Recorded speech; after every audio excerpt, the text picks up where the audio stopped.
Okay, and we're live.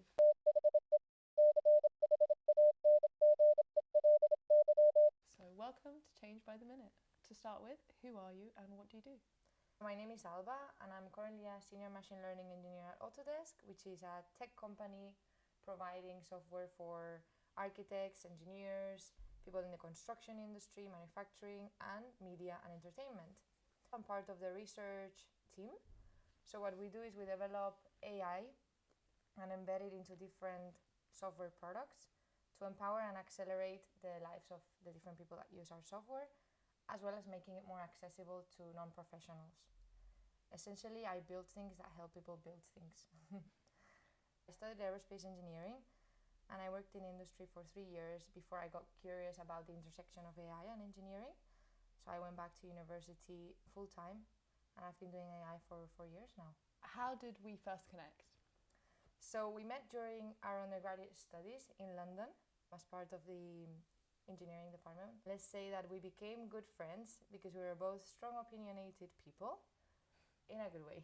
That is a very nice way of putting it. We met through a mutual friend. Great to be introduced to someone by someone we're both fond of and hopefully who would join us in the show. So, how have you changed your corner of the world? This was a tricky question for me. I'm proud to have helped engineering-focused industries embrace AI rather than fear it. There's a lot of hesitation around new technologies and now especially how disruptive AI is being to us. But I'm passionate about showing that it can be a tool to augment human creativity and expertise and not replace it. I do think it's the way forward within the design and engineering world, and I'm excited to see how it changes. On a more personal level, I try to impact workplace culture. I'm one of the few people who goes into the office every day voluntarily, but I think it makes a really big difference. And we've all had days where a little comment, a little good morning from someone really changes your day. So yeah, sometimes the smallest things and the smallest interactions can change someone's mood, and I like to be part of that. So, what's next? I think continuing to be curious and being open to learn. There's never an age or a time when we should stop learning in our careers or in our life. And it's nice to see that we live in a different life that, for example, our parents lived in, where you join a company and stay there for 40 years, and then the field and the work you actually would do wouldn't change a lot. An example is the work I do now practically didn't exist when I started university, and I'm not talking 40 years ago. So I think we should try to optimize for learning rather than certainty. At the same time, I want to focus on stability. That's also what's next for me. I want to visit my family in Spain more, and I'm incredibly lucky to have a lot of my family there and being able to visit it, so I want to prioritize those moments. So yeah, I think success for me is both growth and grounding. As always, it's a lot that you've got going on. You were mentioning the field I work in now practically didn't exist when I started university. I love that you've brought that up because that is one of the things when I was considering what the company was going to be. This focus on transferable skills is at the core, the heart of it, because I am going to be telling all the outreach students the job you might be doing in the future might not exist yet. Yeah. I said it to my sister when she started at university. She was like, oh, I'm doing maths and physics. I don't know what to do. And I just said to her, I was like, relax.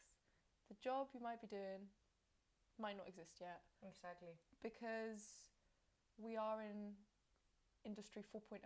It is a new industrial revolution. There is nothing we can do about it. It's here. Yeah, it's here already. And so, yeah, I think a strong focus on transferable skills, which you've experienced changing industries in the past. I couldn't agree more. Let's move back onto track, shall we say. So what is the biggest hurdle between you and what's next?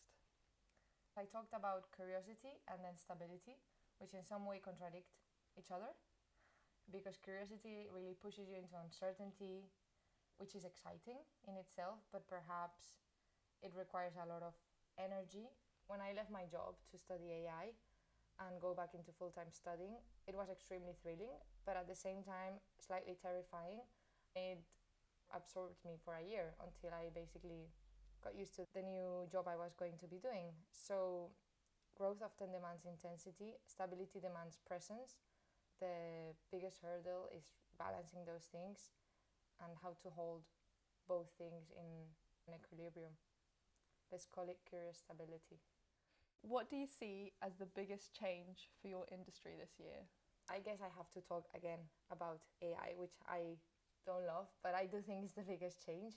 Specifically to this sub-industry, I think engineering companies sit on decades of data. They have data from simulations, they have data from design iterations, performance tests, physical tests including there as well. And this data is gold. So I think the shift I'd love to see is, we are starting to see it in companies, but I would love them to use this data and to actually embrace the power that they hold, helping engineers design faster, optimize better, and outperform past solutions. So yeah, it's not just AI generating content, it's also AI learning from engineering history and accelerating it. What is the bigger fears? Are other engineering companies, have you got insights into why? I know personally a lot of it is around data protection, IP protection. That's the main reason that I think twice before letting an AI into anything I'm considering. I think that's a really good point. The biggest concerns are, one is the one you pointed, data privacy. There's a lot of work in a field called parroting, which is actually testing models so that they don't parrot, which means I don't want to be BMW and getting an Audi design when I use a model that has been trained with various designs. So it's actually placing guardrails in to ensure that doesn't happen with models. Like 100% ensure that doesn't happen. And that's crucial for the adoption. That is a good point. I mean, I'm seeing it as a calculator. When the calculations were being done by NASA and things like that, it was just rooms full of people with slide rulers and tables to look things up, and then the calculator comes along and people are like, oh, those people have disappeared. No, the nature of the role changes. Transferable skills allows people to adapt and find a new way in the space. With a lot of fields, I've spoken about how it has removed some crucial income in the arts. But I do agree, here in engineering, there is a space.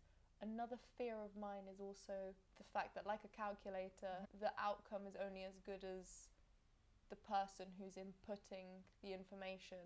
With engineering, if it goes wrong, it is critical to life. Infrastructure, electricity, it's not playing games, it's quite dangerous. And so I guess the fear again is that, what if you're being told something's correct and it won't come out until 10, 15, 20 years down the line? I guess that's where your job and the job of your colleagues is so crucial in providing the reinforcement and support. Still, how do you manage that boundary between where the engineer's responsibility is and where the software assists?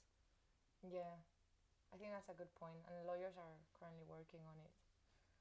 I don't think there's a right answer yet. What is something that has changed your mind in the last month? I'm gonna go philosophical on this one. I think this one is a hard question.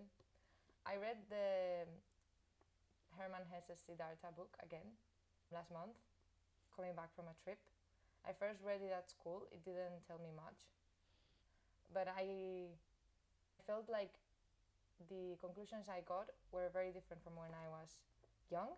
One of them was a highlight of presence, and like the fact that when we are young, or at least when I was young, we're a bit obsessed about the future. Like, oh, what will I study? Where will I live? Who will I become? And I had all these questions. And now, I mean, I still care about goals, but I value the present a lot more, and not like, who will I be? Like, what does that even mean? So the book almost pushes back against this constant striving. And for the first time, I now understood what that meant. It also pushes back against goals, which I don't agree with. I do think it's quite useful to have goals in life, but it's hard to agree with everything. Another thing was, it talks about experiences over advice. And many adults and teachers, they tell us to do things or to not do these things, and you still go against what they've said you should do and make mistakes. And I now actually think that it is relevant to make those mistakes because they propel you forward, and I think they are inevitable. Like, I think we should all actually make mistakes to grow. I think it's about finding the space of what is the right mistake for you. I'm always aware of the fact that if you tell someone categorically you should not do this, the last thing they're going to do is change their mind. It's not the way. So I'm normally someone who looks for and provides just facts and the questions that you need to be able to answer yourself. I'm always saying I can't answer it for you, but these are the questions I'd be asking, and the answer lies within that space. It's in your gut, and I've been speaking about it with a lot of people. It's going to come up time and time again. It's in your gut. And sometimes it's someone telling you no, and you thinking, well, I know that's wrong, and I'm going to prove you wrong. And sometimes you're looking for someone to play the devil's advocate and say, what are all the flaws in what I'm considering? Some of them you'll go, oh, that's fine, but maybe one will make you pause and go, actually, that's not a risk I'm willing to take. It's also okay to change your mind on the insight of new information, whether it's a point of view or an actual fact. Sometimes that's scary to go back in your words, but I think it's okay. The third thing that the book mentions a lot is defining success for yourself. I was thinking about this a lot. Like, we grow up measured by numbers, measured by grades. As adults, we swap this by other numbers. What's your salary? What's your job title? How many houses do you have? How many children do you have? At work, it's metrics. Metrics. So it's just so easy to compare. We live in a life of comparison.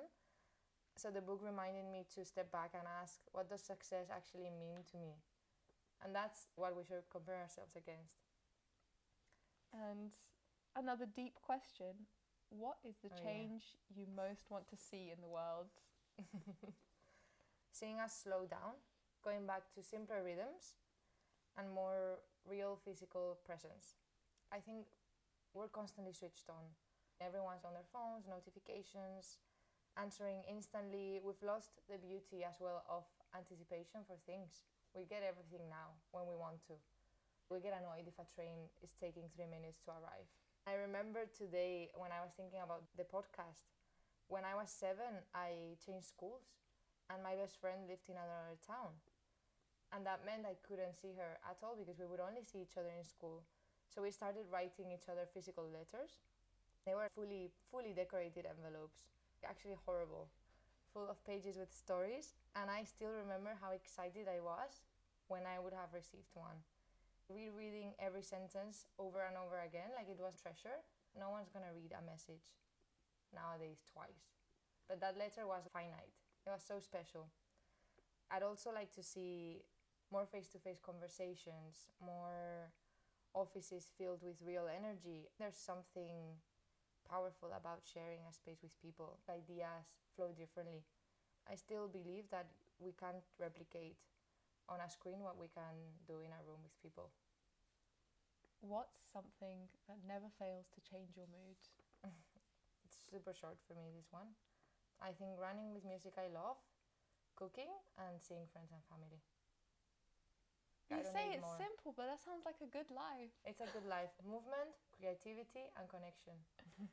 Finally, for your change of pace, you wanted to talk about mentoring and the importance of mentorship. Yes. So, have at it.